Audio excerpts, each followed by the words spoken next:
ഇന്നത്തെ വീഡിയോയിൽ നമ്മൾ നോക്കാൻ പോകുന്നത് 11ാം ക്ലാസ്സിലെ ഡെത്ത് ദ ലെവലർ എന്ന് പറയുന്ന ചാപ്റ്ററിൻ്റെ ലൈൻ ബൈ ലൈൻ എക്സ്പ്ലനേഷനാണ്. അപ്പോൾ deed speak louder than words. പ്രവൃത്തികൾ നമ്മുടെ വാക്കുകളെക്കാളും വലുതായി ശബ്ദമുണ്ടാക്കും. Good deeds will be remembered for ever. നല്ല നല്ല പ്രവൃത്തികൾ എന്നേക്കും നിലനിൽക്കും. Here is a poem which tells us about the glory of deeds. നല്ല പ്രവൃത്തികളെ കുറിച്ച് പറയുന്ന ഒരു പോമാണ് നമുക്ക് എന്ത് ചെയ്യേണ്ടത്, ഇവിടെ നോക്കേണ്ടത്. ഇപ്പോൾ എഴുതിയിട്ടുള്ളത് ജെയിംസ് ഷെർലി എന്ന് പറയുന്ന ഒരു എഴുത്തുകാരനാണ്. James Shirley is known as the last of the Elizabethans. Elizabeth പീരീഡുള്ള, അതായത് നമ്മളെ ക്യൂൻ എലിസബത്തിൻ്റെ പീരീഡ് ഉണ്ടായിരുന്ന സമയത്തുള്ള എഴുത്തുകാരിലെ അവസാനത്തെ ആളാണ് James Shirley. He was A prolific writer for the state. He also published 4 small volumes of poems and place. Death the leveller is A funeral song. Death the leveller എന്ന് പറയുന്നത് ഒരു funeral song ആണ്. അതായത് മരണ വീട്ടിൽ പാടുന്ന പാട്ട് എന്ന് പറയില്ലേ, അതേപോലത്തെ ഒരു പാട്ടാണ്. However, it appeals to the reader to think about human actions. മനുഷ്യൻ്റെ പ്രവൃത്തികളെക്കുറിച്ച് ചിന്തിക്കാനുള്ള ഒരു അവസരമാണ് ഈ കവിതയിലൂടെ കവി കൊണ്ടുവരുന്നത്. The central idea of the poem is the vanity and impermanence of earthly glory and power. നമ്മുടെ ഭൂമിയിലുള്ള എന്താ പറയുക, ഗ്ലോറിയും പവറിനെയും എന്താ പറയുക, ഒരു അതിനെക്കുറിച്ച് ചിന്തിക്കാൻ ആണ് ഈ കവിതയിൽ കൂടുതൽ നമ്മൾ എന്ത് ചെയ്യുന്നത്, പ്രേരിതരാക്കുന്നത്. Death knows no distinction and carries of all alike, high and low, rich and poor, strong and weak, reducing them all to dust. മരണത്തിന് വേർതിരിവൊന്നുമില്ല. വലിയവനെന്നോ ചെറിയവനെന്നോ പണക്കാരനെന്നോ പാവപ്പെട്ടവനെന്നോ ശക്തിയുള്ളവനെന്നോ ശക്തിയില്ലാത്തവനോ അങ്ങനെ ഒന്നുമില്ല. എല്ലാം മരണത്തിൻ്റെ മുന്നിൽ എന്താണ്, മണ്ണാണ്. It is only the memory of the good deeds done during our lifetime that will remain forever. നമ്മുടെ ജീവിതത്തിൽ നമ്മൾ ചെയ്ത നല്ല പ്രവൃത്തികൾ മാത്രമായിരിക്കും എന്നേക്കും നിലനിൽക്കുക. അപ്പോൾ നമുക്ക് എന്ത് ചെയ്യാം, ഇനി പാഠത്തിലേക്ക് പോകാം. ഫസ്റ്റ് സ്റ്റാൻസയിലെ ആദ്യത്തെ 3 വരികൾ ഇതാണ്. The glories of our blood and state are shadows not substantial things. There is no armour against fate. നമുക്കിതിൻ്റെ മീനിങ് എന്താണെന്ന് നോക്കാം. The poem death the leveller begins with a reference to worldly glories associated with one's noble blood line. നമ്മളുടെ മുതിർന്ന ആൾക്കാരുടെ blood line, അതായത് blood എന്നുകൊണ്ട് ഉദ്ദേശിക്കുന്ന രക്തമല്ല, നമ്മുടെ പൂർവികരുടെ ആ ഒരു എന്താ പറയുക, ആ ഒരു വഴിയാണ് ഇവിടെ ഉദ്ദേശിക്കുന്നത്. അവരുടെ ഗ്ലോറി, അവരുടെ നല്ല പ്രവൃത്തികൾ നമ്മൾ എന്ത് ചെയ്തില്ല, worldly glory associated with one's noble blood, അതിനെയാണ് ഇവിടെ റെപ്രസെൻറ്റ് ചെയ്യുന്നത്. അതായത് തുടക്കത്തിൽ പറയുന്നത് എന്തെന്ന് വെച്ചാൽ നമ്മുടെ പൂർവികർ ചെയ്ത നല്ല കാര്യങ്ങൾ എന്നൊക്കെയാണ് പറഞ്ഞു വരുന്നത്.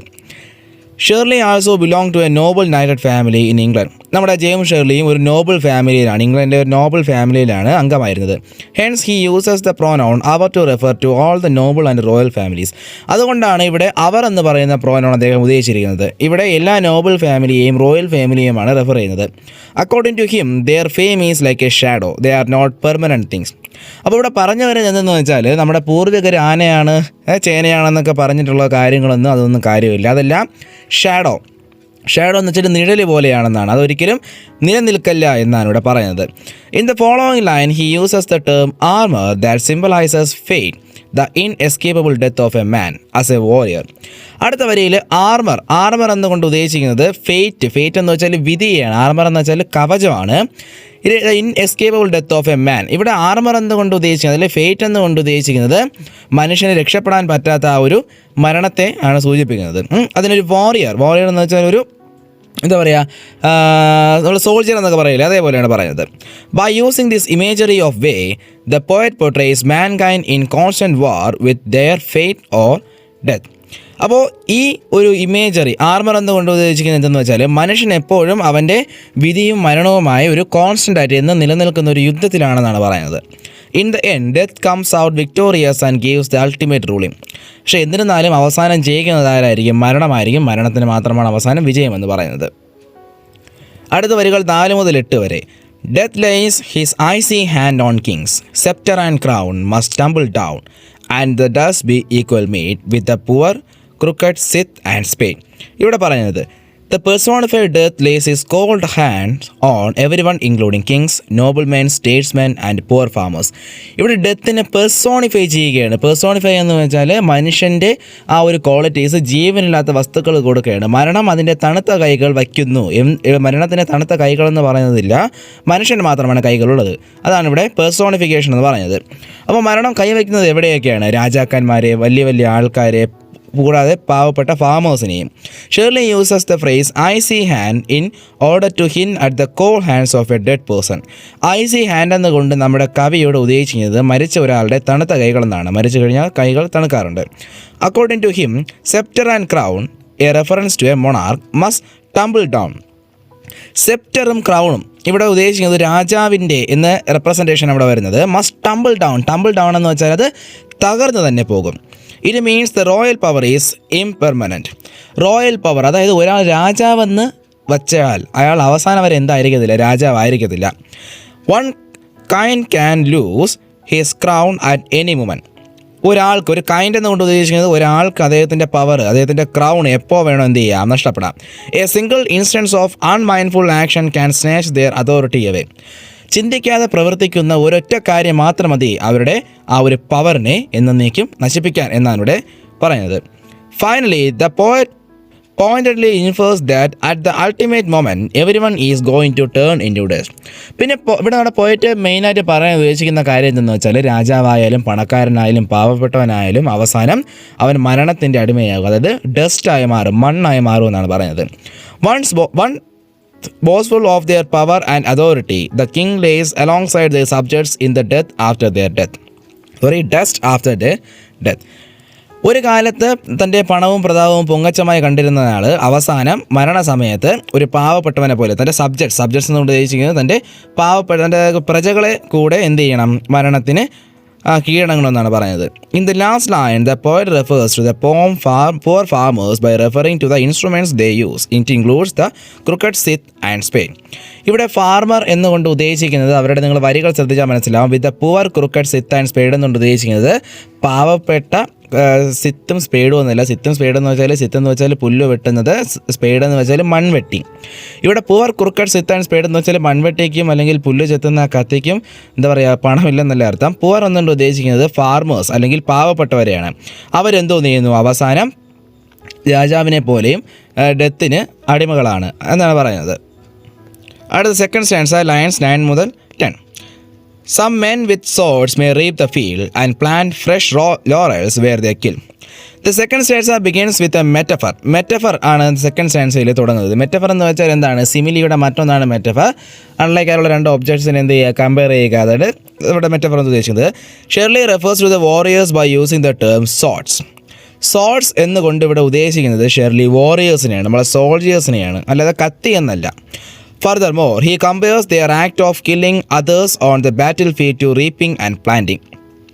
സോൾജേഴ്സിൻ്റെ ആക്ട് ഓഫ് കില്ലിങ്, അവർ തങ്ങളുടെ ശത്രുക്കളെ കൊല്ലുന്നത് ഒരു കർഷകൻ തൻ്റെ ഫീൽഡിൽ എന്താ പറയുക നമ്മളെ ഹാർവെസ്റ്റ് ചെയ്യില്ല, റീപ്പ് ചെയ്യില്ലേ, നമ്മുടെ ചെത്തില്ലേ, നമ്മുടെ എന്താ പറയുക ഈ നെല്ലൊക്കെ പാകമാകുന്ന സമയത്ത് ചെത്തിയെടുക്കത്തില്ലേ, അതുമായിട്ടാണ് ഇവിടെ കമ്പയർ ചെയ്യുന്നത്. ഇവിടെ ഫീൽഡ് എന്ന് കൊണ്ട് ഉദ്ദേശിക്കുന്നത് നമ്മുടെ ഫാർമറിൻ്റെ ആ ഫീൽഡല്ല, ബാറ്റിൽ ഫീൽഡാണ്. In this way he connects the action of farmers to that of a warrior or a king. ഇതിലൂടെ നമ്മുടെ ഷെർലി ചെയ്യുന്ന എന്തെന്ന് വെച്ചാൽ ഫാർമർ ചെയ്യുന്ന ഒരു പ്രവൃത്തി ഒരു രാജാവോ അല്ലെങ്കിൽ ഒരു വാറിയറോ ഒരു സോൾജറോ ചെയ്യുന്ന പ്രവൃത്തിയുമായി കണക്ട് ചെയ്യുകയാണ്. His egalitarian mindset is portrayed through this line. Here he tries to say that no matter what the social status or profession of a person is, everyone's act is of equal importance. ഇവിടെ അദ്ദേഹം പറയുന്നത് എന്തെന്ന് വെച്ചാൽ ഒരാളുടെ social status, അയാളുടെ പ്രവൃത്തികൾ അത് എന്ത് തന്നെ ആയിക്കോട്ടെ, അവർ മരണത്തിന് എന്താ പറയുക ഈക്വൽ എന്നാണ് പറയുന്നത്. Everyone's act is of equal importance. എല്ലാവരുടെയും പ്രവൃത്തി ഒരേപോലെയാണ്. രാജാവ് ചെയ്യുന്ന പ്രവൃത്തികൾ വലുത് അല്ലെങ്കിൽ ഫാർമർ ചെയ്യുന്ന പ്രവൃത്തികൾ ചെറുത്, അങ്ങനെ ഒന്നും തന്നെ ഇല്ല. Warriors fight relentlessly for the sake of worldly fame, referred to by the term laurels. Laurels എന്ന പദം കൊണ്ട് ഇവിടെ ഉദ്ദേശിക്കുന്നത് വാറിയേഴ്സ് അവരുടെ ഫെയിമിന് വേണ്ടി, ഫെയിം എന്ന് വെച്ചാൽ അവരുടെ പ്രശസ്തിക്ക് വേണ്ടി എപ്പോഴും ഫൈറ്റ് ചെയ്യുന്നതാണ്. ലോറൽസ് എന്ന് വെച്ചാൽ ഒരു ചെടിയാണ്. ഇതിൻ്റെ പ്രത്യേകത എന്തെന്ന് വെച്ചാൽ നമ്മളെ കിരീടം, സ്വർണ്ണത്തിലും ഇതിലൊക്കെ ഉണ്ടാകുന്ന കിരീടം, പൂക്കൾ കൊണ്ട് അല്ലെങ്കിൽ ഇലകൾ കൊണ്ടുള്ള കിരീടം നിങ്ങൾ ശ്രദ്ധിച്ചിട്ടുണ്ടാവും, കണ്ടിട്ടുണ്ടാവും. ഏൻഷ്യൻ ഗ്രീസിൽ വിജയികൾക്ക് സാധാരണ കൊടുക്കുന്ന ഒരു ഉപകാരം എന്ന രീതിയിലാണ് ഈ ലോറൽസ് അഥവാ ഈ ഇലകൾ കൊണ്ടുള്ള കിരീടം വയ്ക്കുന്നത്. അതിനു വേണ്ടിയാണ് അവരെപ്പോഴും ഫൈറ്റ് ചെയ്യുന്നത് എന്നാണ് ഇവിടെ പറയുന്നത്. While farmers work day and night for the sake of keeping themselves alive. അപ്പോൾ വാറിയേഴ്സ് ഫൈറ്റ് ചെയ്യുന്നത് അവരുടെ പ്രശസ്തിക്ക് വേണ്ടിയാണെങ്കിൽ ഫാർമേഴ്സ് ഡേയും നൈറ്റും വർക്ക് ചെയ്യുന്നത് അവരെ ജീവൻ നിലനിർത്താനാണ്. In this poem, the poet is sympathetic toward the contribution of the poor farmers. ഈ പോയത്തിൽ നമ്മുടെ ഫാമേഴ്സിൻ്റെ poor contribution അല്ലെങ്കിൽ പുവർ ഫാർമേഴ്സിൻ്റെ കോൺട്രിബ്യൂഷനെ സിമ്പതിയോടെയാണ് നമ്മുടെ പോയറ്റ് നോക്കുന്നത്. He is critical of the aspirations of the people from the upper section of society such as kings and noblemen. നമ്മുടെ സൊസൈറ്റിയിലെ അപ്പർ സെക്ഷനിലുള്ള രാജാക്കന്മാരുടെ നോബിൾമെൻറ്റിനെയും എന്താ പറയുക, നമ്മുടെ പോയറ്റ് ഇവിടെ ക്രിട്ടിക്കലായി ആസ്പയർ ചെയ്യുകയാണ്. അടുത്ത് 11 മുതൽ 16 വരെയുള്ള വരികൾ. But their strong nerves at last must yield. They tame but one another still. Early or late, they stoop to fate, and must give up their murmuring breath when their pale captives creep to death. In the following lines, the poet says that their strong nerves, willpower and bravery must yield to death sooner or later. ഇവിടെ പറയുന്നതെന്ന് വെച്ചാൽ അവരുടെ, അതായത് നമ്മുടെ രാജാക്കന്മാരുടെ അല്ലെങ്കിൽ നോബിൾ അല്ലെങ്കിൽ നമ്മൾ വാരിയേഴ്സ് എന്ന് പറയില്ല, അവരുടെ സ്ട്രോങ് നെർവ്സ് എന്നുകൊണ്ട് ഉദ്ദേശിക്കുന്നത് അവരുടെ വിൽ പവറാണ്. Must yield to death sooner or later. അവർ ഇന്നല്ലെങ്കിൽ നാളെ എന്ത് ചെയ്യും, മരണത്തിന് അടിമപ്പെട്ടേ പറ്റൂ. Their wild spirits are tamed by the mighty holds of death. അവരുടെ wild spirits are tamed by the mighty hold of death എന്ന് ഉദ്ദേശിക്കുന്നത് അവരുടെ സ്പിരിറ്റ്, വിൽ പവർ മരണത്തിന് അടിമപ്പെടും എന്നാണ് ഇവിടെ പറയുന്നത്. Not only that they have to stoop to fate and accept what is already written. പോരാത്തതിന് അവർ മരണത്തിന്, അവരുടെ വിധിക്ക് അടിമപ്പെട്ട് അവരുടെ വാട്ട് ഈസ് ഓൾറെഡി റിട്ടൺ, അതായത് അവർക്ക് നേരത്തെ എന്താണ് വിധിയിൽ എഴുതി വെച്ചിരിക്കുന്നത് അവർ അക്സെപ്റ്റ് ചെയ്തേ പറ്റുമെന്നാണ് പറയുന്നത്. At last the murmur of one's breath is muted when they creep to death as pale captives. ഒരു പ്രിസണറിനെ പോലെ, ഒരു തടവ് പുള്ളിയെ പോലെ അവസാനം അവരുടെ മരണത്തിലേക്ക് പോകുമ്പോൾ the murmur of one's breath is muted. ഒരാളുടെ ശ്വാസത്തിൻ്റെ ആ ഒരു മുരൾച്ച മ്യൂട്ടഡ് എന്ന് വെച്ചാൽ നിശബ്ദമാകും. അതായത് മരണത്തിലേക്ക് അടുക്കുമ്പോൾ അവരുടെ ശബ്ദമെല്ലാം നിശബ്ദമാകുമെന്നാണ് പറയുന്നത്. It is important to note the idea behind some specific words. ചില പ്രത്യേക വാക്കുകൾക്ക് പിറകിലുള്ള ഐഡിയ നമ്മൾ എന്ത് ചെയ്യണം, നോട്ട് ചെയ്യണം. എന്തൊക്കെയാണ്? The murmuring breath is a reference to old age when a person loses the ability to speak. വയസ്സാകുമ്പോൾ ഒരാൾ സംസാരിക്കാനുള്ള കഴിവുകൾ നഷ്ടപ്പെടും. അതിനെയാണ് ഇവിടെ മർമറിംഗ് ബ്രെത്ത് എന്നുകൊണ്ട് ഉദ്ദേശിക്കുന്നത്. As a person turns older and near his impending death, his skin turns pale. ഒരാൾ വയസ്സായി അദ്ദേഹത്തിൻ്റെ മരണത്തോടടുക്കുമ്പോൾ അദ്ദേഹത്തിൻ്റെ സ്കിന്ന് പെയിലാകും. അതൊരു വിളറി, ഒരു ചുരുങ്ങുന്ന അവസ്ഥയിലെത്തും. Shirley connects this paleness of an old man skin to that of a captive deprived of food. Shirley എന്ത് ചെയ്യുന്നത് വെച്ചാൽ ഇവിടെ നമ്മുടെ വയസ്സായ ആളുടെ പെയിൽ സ്കിൻ എന്നുകൊണ്ട് ഉദ്ദേശിക്കുന്നത് ക്യാപ്റ്റീവ് ആയിട്ടുള്ള പ്രിസണർ ആയിട്ടുള്ള ഒരാളുടെ ഡിപ്രൈവ്ഡ് ഓഫ് ഫുഡ്, ഭക്ഷണം നിഷേധിക്കപ്പെട്ട ഒരു തടവ് പുള്ളിയുടെ അവസ്ഥയുമായിട്ടാണ് നമ്മുടെ ഷേർലി ഇവിടെ കമ്പയർ ചെയ്യുന്നത്. അതായത് ഡിപ്രൈവ്ഡ് ഓഫ് ഫുഡ് വരി ഏതാണത്, പെയിൽ ക്യാപ്റ്റീവ്സ് എന്ന് പറയുന്ന ആ വരിയാണ്. In this way, he tries to say that all human beings become pale captives of death in their old age. ഈ വരികളിലൂടെ അദ്ദേഹം പറയാൻ ഉദ്ദേശിക്കുന്നത് വെച്ചാൽ എല്ലാ മനുഷ്യരും അവരുടെ വയസ്സാകുന്ന കാലത്ത് ഡെത്തിൻ്റെ പെയിൽ ക്യാപ്റ്റീവ്സായി മാറും എന്നാണ് പറയുന്നത്. മൂന്നാമത്തെ സ്റ്റാൻസ് നമ്മൾ നോക്കാം. Line 17 to 18.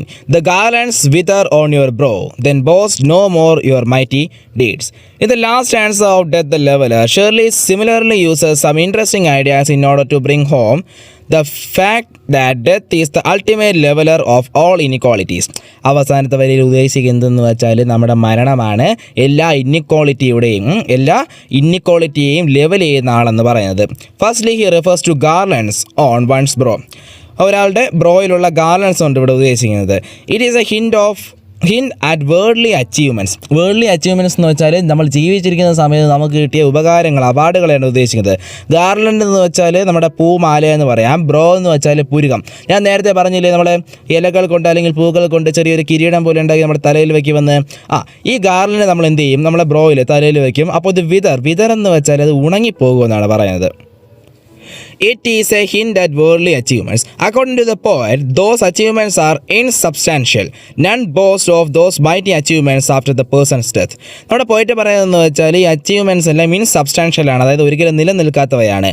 ഒരാൾ മരിച്ചതിന് ശേഷം അയാൾക്ക് തൻ്റെ കഴിവുകളെയോ അച്ചീവ്മെൻറ്റ്സിനെ കുറിച്ച് പറഞ്ഞ് എന്ത് ചെയ്യാൻ പറ്റത്തില്ല, പൊങ്ങച്ചമടിക്കാൻ പറ്റത്തില്ല. Mortal beings crave fame and struggle throughout their lives in order to leave a mark behind. Mortal beings, നമ്മളെ മനുഷ്യർ നമ്മുടെ മരിച്ചതിന് ശേഷം നമ്മുടെ ഒരു മാർക്ക്, നമ്മുടെ ഒരു സൈൻ, നമ്മുടെ മിച്ചം വെച്ചിട്ട് പോകണമെന്ന് പറയാറില്ലേ. അതായത് നമ്മളെ മരിച്ചു കഴിഞ്ഞാൽ നമ്മളെ ആൾക്കാർ ഓർത്തിരിക്കാൻ വേണ്ടി എന്തെങ്കിലും കാര്യങ്ങൾ നമ്മൾ കഷ്ടപ്പെട്ട് ചെയ്യാറുണ്ട്. No matter how hard they try, the things that are done for egotistical satisfaction do not last long. നമ്മുടെ ഈഗോയെ അടക്കാൻ വേണ്ടി നമ്മൾ എന്തൊക്കെ ചെയ്താലും അത് എന്ത് ചെയ്യത്തില്ല, ഒരിക്കലും നമ്മളെ സാറ്റിസ്ഫൈ ചെയ്യില്ല, നമ്മളെ സാറ്റിസ്ഫാക്ഷൻ കിട്ടത്തില്ലെന്നാണ് പറയുന്നത്. They fail like the water of a pond in scorching summer. ചൂട് സമയത്ത്, നമ്മൾ വേനൽ സമയത്ത് ഉരുകുന്ന നമ്മളെ കുളത്തിൽ ഉരുകുന്ന വെള്ളം പോലെ എന്നാണ് അത് പറയുന്നത്. There comes another person who again fills this pond in his life's monsoon.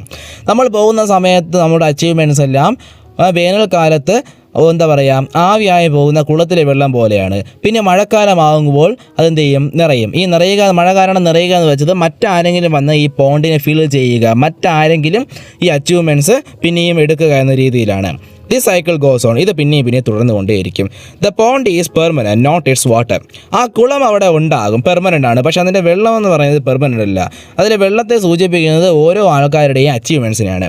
Fame is exactly similar to the water in a pond. Famous അല്ലെങ്കിൽ ഫെയിം, നമ്മുടെ പ്രശസ്തി എന്ന് പറയുന്നത് ആ കുളത്തിലുള്ള വെള്ളം പോലെയാണ്. അടുത്ത 19 മുതൽ 22 വരെയുള്ള വരികൾ. Upon does purple alter now see where the Victor വിറ്റിംഗ്സ് blades your heads must come to the call to. In the end, everyone has to congregate at this purple altar. Here, death is compared to God. Purple is an intermediate color between red and blue. ഇവിടെ പറയുന്നത് എന്തെന്ന് വെച്ചാൽ, എല്ലാവരും അവസാനം നമ്മുടെ മരണത്തെ എന്താ പറയുക, മരണത്തിൻ്റെ ഓൾട്ടർ എന്നുകൊണ്ട് ഉദ്ദേശിക്കുന്നത് നമ്മുടെ പള്ളിയിലൊക്കെ പോകുമ്പോൾ അൾത്താര, ആ അൾത്താരയാണ്. ഇവിടെ ഡെത്ത് എന്നുകൊണ്ട് ഉദ്ദേശിക്കുന്നത് ദൈവത്തെയാണ്. പർപ്പിൾ എന്നുകൊണ്ട് ഉദ്ദേശിക്കുന്നത് റെഡിൻ്റെയും ബ്ലൂവിൻ്റെയും ഇടയ്ക്കുള്ള ഒരു കളറാണ്. If red and blue symbolises life and death respectively, purple is the colour of the critical juncture between life and death. Red എന്ന് പറയുന്ന കളർ നമ്മൾ മരണത്തെയും, ബ്ലൂ എന്ന് പറയുന്ന കളർ നമ്മൾ ലൈഫിനെയുമാണ് എന്ത് ചെയ്തത്, റെപ്രസെൻറ്റ് ചെയ്യുന്നത്. ഓക്കെ, റെഡ് എന്ന് വെച്ചാൽ മരണം, ബ്ലൂ എന്ന് വെച്ചാൽ ജീവിതം. ഈ റെഡിൻ്റെയും ബ്ലൂവിൻ്റെ ഇടയ്ക്കുള്ളൊരു കളറാണ് ഈ പർപ്പിൾ എന്ന് പറയുന്നത്.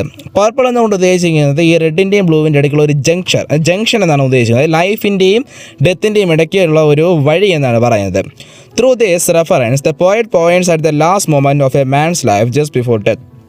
ഈ റെഫറൻസിലൂടെ പോയിട്ട് ഉദ്ദേശിക്കുന്നതെന്ന് വെച്ചാൽ ഒരു മനുഷ്യൻ്റെ തൻ്റെ മരണത്തിന് തൊട്ട് മുമ്പെയുള്ള ആ ഒരു ലാസ്റ്റ് മൊമെൻറ്റിനെയാണ് പറയുന്നത്. In his altar a victor of worldly affairs bleeds like a victim. തൻ്റെ അൾത്താരയിൽ a victor of worldly affairs bleeds like a victim. Worldly അഫയേഴ്സിൻ്റെ ഒരു വിക്ടർ, അതായത് തൻ്റെ പ്രവൃത്തികൾ കാരണം വിജയിച്ചു എന്ന് കരുതുന്നയാൾ ഒരു വിക്ടിമിനെ പോലെ, ഒരു ഇരയെ പോലെ അവിടെ ബ്ലീഡ് ചെയ്യും, രക്തം ഒഴുകുമെന്നാണ് പറയുന്നത്.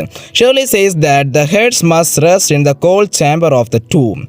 മരണത്തിൻ്റെ ആ ഒരു ചേംബർ, അതായത് നമ്മുടെ എന്താ പറയുക, ശവപ്പെട്ടിക്കകത്ത് നമ്മുടെ ഹെഡ് റെസ്റ്റ് ചെയ്യണമെന്നാണ് പറയുന്നത്. It means the grave is the ultimate destination in A man's life.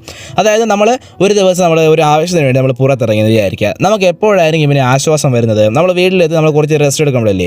ഇവിടെ ഷെർലി പറയുന്നത് എന്തെന്ന് വെച്ചാൽ, ഒരു മനുഷ്യൻ്റെ റെസ്റ്റ് എടുക്കാനുള്ള, അതായത് മനുഷ്യൻ്റെ അൾട്ടിമേറ്റ് ഡെസ്റ്റിനി എന്ന് പറയുന്നത് എവിടെയാണ്? ആ ഗ്രേവ് ആണ്. അതായത് ആ തന്നെ അടക്കുന്ന ആ ഒരു സ്ഥലമാണ് മനുഷ്യൻ്റെ ആ ഒരു റെസ്റ്റ് എടുക്കാനുള്ള പ്ലേസ് എന്ന് പറയുന്നതാണ്. അതുകൊണ്ടാണ് ഇവിടെ റെസ്റ്റ് ഇൻ പീസ് എന്ന് എഴുതി വെച്ചിരിക്കുന്നത്. അവസാനത്തെ 2 വരികൾ 23, 24. Only the actions of the just smell sweet and blossom in their dust. The last 2 lines contain the main idea. അപ്പോൾ ഇത്രയും നേരം നമ്മൾ പഠിച്ചു വന്ന ആ 22 വരികളിലും മരണം എല്ലാവർക്കും ഒരേപോലെ എന്നാണ് പറഞ്ഞു വരുന്നത്. നമ്മുടെ കവിതയുടെ മെയിൻ തീം അല്ലെങ്കിൽ മെയിൻ ഐഡിയ ഈ അവസാനത്തെ 2 വരികളിലാണുള്ളത്. Before reaching this idea, Shirley makes use of 22 lines ornamented rhetorically in order to make these lines sound more appealing and impressive. ഈ അവസാനത്തെ 2 വരികൾ എത്തും മുമ്പേ നമ്മുടെ ഷേർലി കവി എന്ത് ചെയ്തിരിക്കുന്നതെന്ന് വെച്ചാൽ, കഴിഞ്ഞ 22 വരികളും റെക്ടോറിക്കൽ ക്വസ്റ്റ്യൻസ് ഓർണമെൻറ്റ് ചെയ്ത് വെച്ചിരിക്കുകയാണ്. എന്താണ് റെക്ടോറിക്കൽ ക്വസ്റ്റ്യൻസ് എന്ന് വെച്ചാൽ? ഉത്തരം അറിയാവുന്ന ചോദ്യങ്ങൾ. ഓക്കെ, നമ്മൾ ഒരാളോട് ചോദ്യം ചോദിക്കുകയാണ്, ആ ചോദ്യത്തിന് ഉത്തരം നമുക്കറിയാം എന്ന് വിചാരിക്കുക. അയാളെ കളിയാക്കാൻ വേണ്ടിയോ അല്ലെങ്കിൽ അയാളെ നമുക്ക് എന്താ പറയുക, താഴ്ത്തി കാണിക്കാൻ വേണ്ടിയോ എന്ന രീതിയിൽ നമ്മൾ ആ ചോദ്യം ചോദിക്കുമെന്ന് വിചാരിക്കുക. അതിനാണ് റെക്ടോറിക്കൽ ക്വസ്റ്റ്യൻസ് എന്ന് പറയുന്നത്. നമ്മുടെ കവി ഇവിടെ നമ്മളെ താഴ്ത്താനോ നമ്മളെ കളിയാക്കാനോ അല്ല 22 ചോദ്യങ്ങൾ റെക്ടോറിക്കൽ ക്വസ്റ്റ്യൻസ് ആയിട്ട് ചോദിച്ചിരിക്കുന്നത്.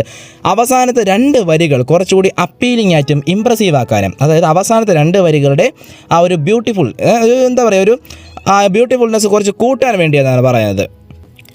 He says that only the actions of the virtuous and just smell sweet and blossom in their dust.